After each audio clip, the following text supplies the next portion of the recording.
Il y a quelque chose de profondément dérangeant qui se passe dans le monde de la spiritualité, et personne n'en parle.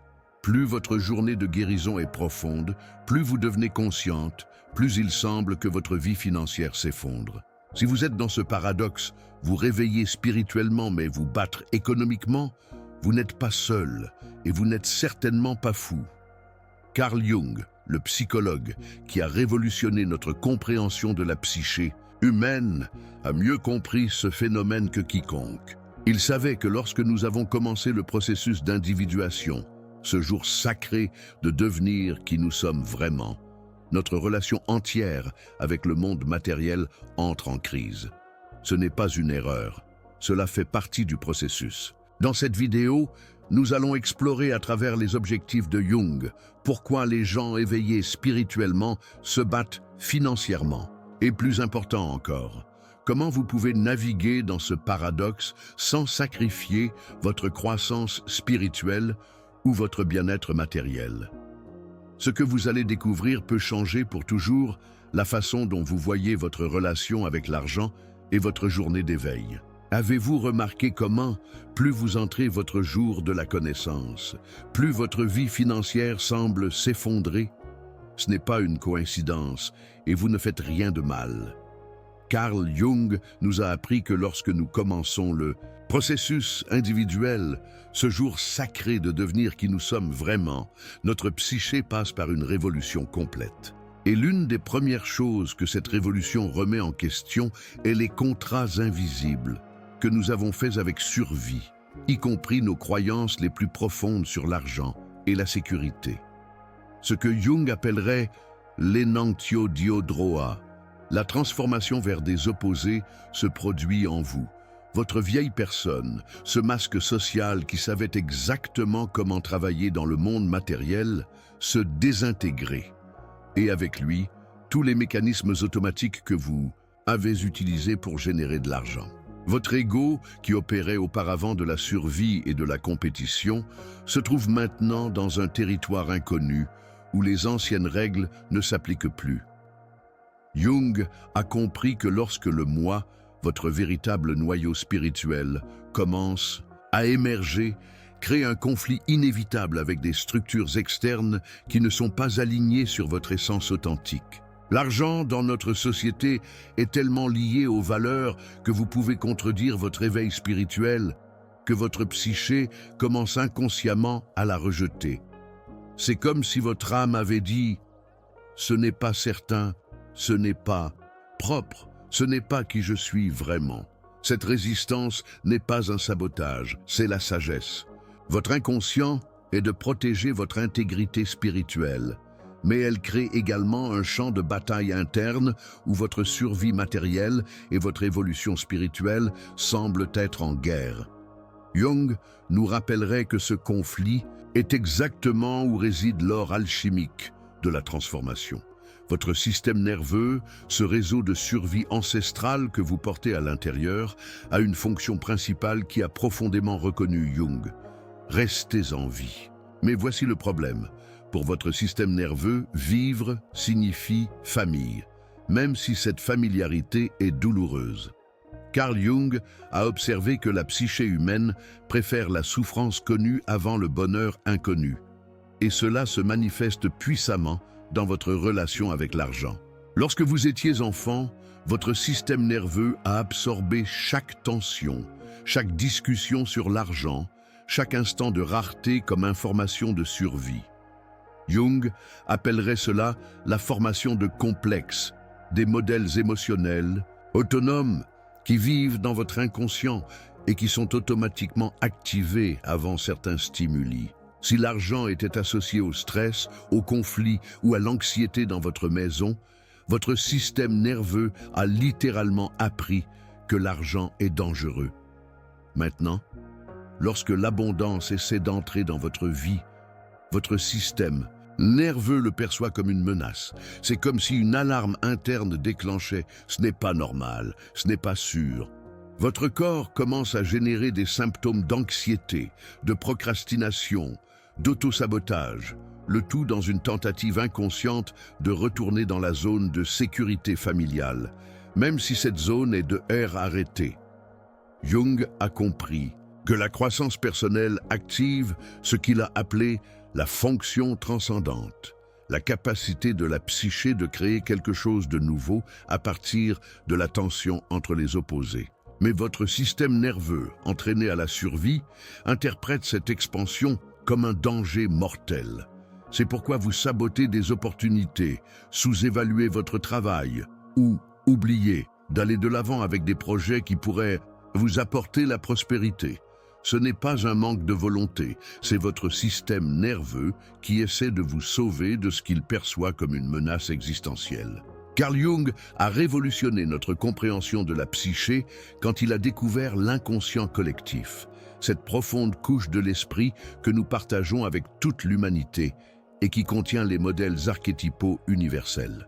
Mais il y a aussi ce que nous pourrions appeler l'inconscient de la famille, les croyances, les traumatismes et les modèles que nous héritons de nos ancêtres comme s'il s'agissait de gènes émotionnels.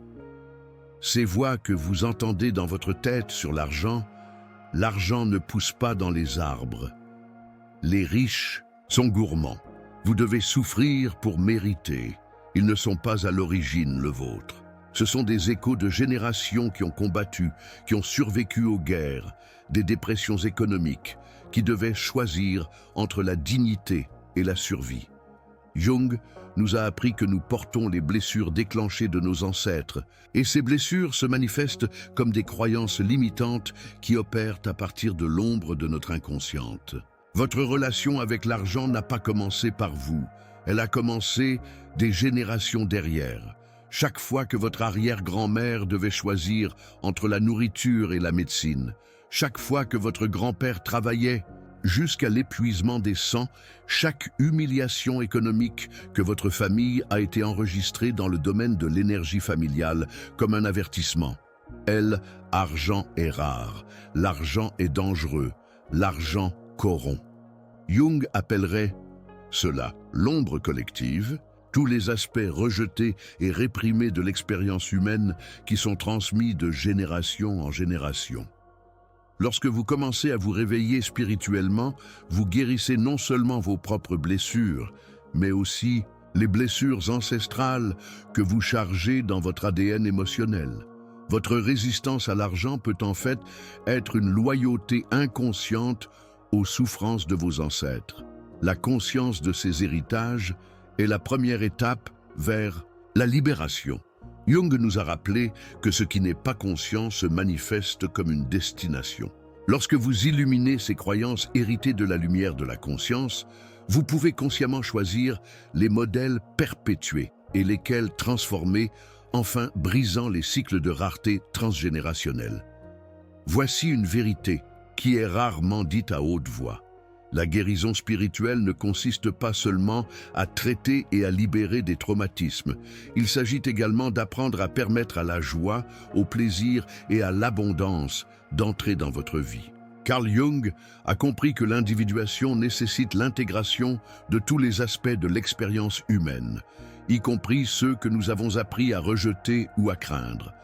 Votre capacité à recevoir de l'argent sans culpabilité, honte ni peur est ce que Jung appellerait un acte de soi-même amour. Lorsque votre système nerveux a été conditionné pour associer l'argent à des sentiments négatifs, permettez-le de couler vers vous devient un acte révolutionnaire d'auto-évaluation. C'est comme dire à votre psyché « je mérite de bonnes choses, c'est sûr pour moi de prospérer ». Jung nous a appris l'importance d'intégrer l'ombre, les parties de nous que nous avons rejetées ou réprimées. Pour de nombreux gens spirituels, le désir d'abondance matérielle fait partie de son ombre.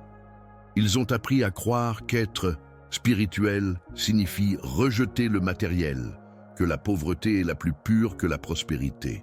Mais Jung nous rappellerait que tout aspect rejeté de l'expérience humaine finira par se venger de l'inconscient.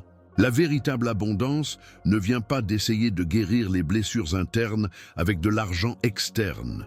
Ce serait ce que Jung appellerait une projection. La véritable abondance résulte de l'alignement interne, de l'intégrité avec votre santé, Lorsque votre valeur interne se stabilise, lorsque vous n'avez plus besoin d'argent pour essayer quelque chose vous-même ou d'autres, il est paradoxalement beaucoup plus facile à recevoir. De petits actes de réparation de la peur, comment regarder votre compte bancaire sans jugement, apprenez à demander ce qui vaut la peine, vous permettez de vous reposer sans culpabilité, aidez à construire la sécurité interne nécessaire, afin que le flux externe de la prospérité puisse être établi. Jung dirait que vous formez votre psyché à reconnaître qu'il est sûr d'avoir, il est sûr de recevoir, il est sûr de prospérer. Le privilège d'une vie est de devenir qui vous êtes vraiment, a déclaré Carl Jung, et cela inclut, fondamentalement, transformer votre relation avec l'argent, cesser de le bloquer inconsciemment et de lui permettre de circuler comme une expression naturelle de votre valeur spirituelle et de votre alignement. Le jour de la guérison implique, dans son noyau, en viennent à croire que vous êtes sûr de permettre de bonnes choses, y compris de l'argent et du succès, entrer et rester dans votre vie. Jung a compris que nous n'attirons pas nécessairement ce que nous voulons, mais ce que nous croyons être sûr et mérité pour nous. Votre travail ne poursuit pas sans relâche ou teste votre valeur par épuisement et sacrifice. Votre travail est de créer un nouveau récit où les gens spirituels et conscients le peuvent non seulement, mais doivent prospérer. Jung nous a appris que lorsque nous intégrons tous les aspects de notre humanité, y compris notre droit, à la prospérité matérielle, nous devenons des êtres plus complets, plus utiles pour le monde. L'objectif n'est pas d'accumuler de l'argent par l'ego ou le statut, mais permettez à votre prospérité d'être une extension naturelle de votre croissance spirituelle.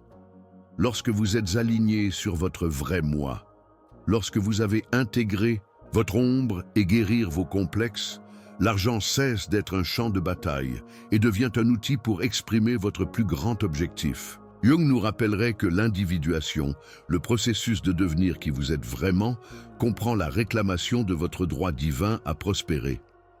Pas en tant que personne fragmentée qui cherche une validation externe, mais en tant qu'être intégré qui reconnaît que leur bien-être matériel et spirituel ne sont pas en conflit, mais en harmonie. La guérison émotionnelle et spirituelle devient le terrain fertile où la croyance que vous êtes en sécurité, précieuse et méritant toute l'abondance que la vie a à offrir, peut grandir. La prochaine fois que vous vous battez financièrement, au milieu de votre croissance spirituelle, rappelez-vous les paroles de Jung. Vous ne revenez pas, vous vous intégrez. Votre psyché réorganise à un niveau si profond qu'elle peut sembler temporairement chaotique, mais ce chaos est le prélude à une nouvelle façon d'être qui honore à la fois votre nature spirituelle et votre besoin humain de prospérité. Quelle partie de cette exploration jungienne a pu résonner avec vous? Comment votre processus d'individuation se manifeste-t-il dans votre relation avec l'argent? Partagez les commentaires. Votre histoire compte et peut éclairer la voie à d'autres qui naviguent dans ce même paradoxe. Si ce contenu vous a aidé à voir votre situation dans une perspective plus profonde, assurez-vous de vous abonner à la chaîne et d'activer les notifications. C'est un espace pour les penseurs profonds, pour ceux qui sont fatigués de prétendre que la croissance spirituelle et la prospérité matérielle sont en conflit. Ici, nous explorons les vérités que Jung nous a appris sur la totalité humaine. N'oubliez pas, vous n'êtes pas brisé. Vous devenez. Et dans cette transformation se trouve votre plus grand pouvoir.